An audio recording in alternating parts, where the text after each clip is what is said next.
the beginning of this process, it felt really overwhelming because like staff satisfaction, that's actually a really broad topic. And how do we narrow that down even? Like it was in some ways hard to know even where to start.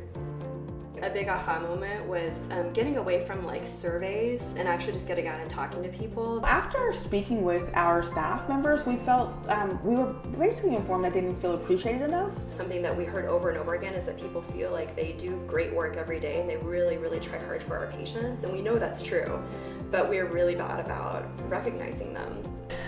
So I thought of the name actually. So I love the name, No Good Deed Goes Unnoticed, because I feel like a lot, people tend to do so much, but you may think it goes unnoticed, but it really is noticed by others. If you look over throughout our clinic, there's little piles of monopoly money in all increments, spread it around in the clinic so you can actually pick it up at any given time and give it to someone, or someone can give it to you. Oh, you helped a patient that didn't understand. You took an extra 10 minutes to actually explain this form that is very difficult to this person, and somebody noticed it. They will come and say, hey, they will give you a monopoly money and they would put from, to, and why. Go ahead and share that moment with them and be in that moment with them and have them experience you appreciating them in that moment. Charlotte, you gave that patient a shoulder massage because her shoulders were hurting. That was incredible. Like, let me recognize you for that. We had some doubts. It's always going to be some doubts when new things are being rolled out. At first, they thought that it was like, oh, it's just monopoly money. Why don't you give me money?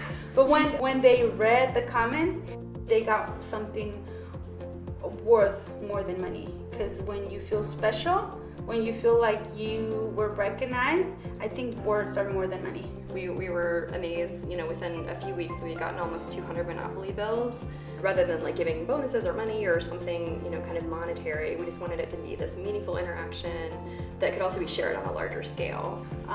At the end of the month, I think they accumulate them and then they give them these awards at the meeting, which kind of makes you feel special, that people notice you. We've used our design thinking training to really understand what are the big drivers of dissatisfaction in the workplace. Now that we're in phase 2 and we're doing a lot of measurement, I think we have significant data to substantiate that this is moving the needle in terms of helping people feel more valued for what they do. And it's a lot of times when they come and give me monopoly money and it's like, that's my job. And they're like, no, you went over and beyond. So that makes you feel good inside. So next steps, I think we just want to kind of continue to iterate this. I think we need to constantly be thinking of ways to spice it up and innovate on it. Almost everything I do now incorporates design thinking in the sense of using facilitated exercises to kind of draw out people's opinions.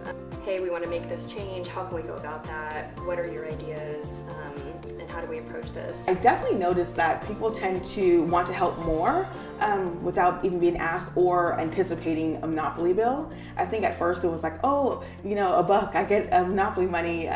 Now it's just, I think knowing that others appreciate what you do and that that they are acknowledging you even if they're not saying anything, I think that makes you just go above and beyond.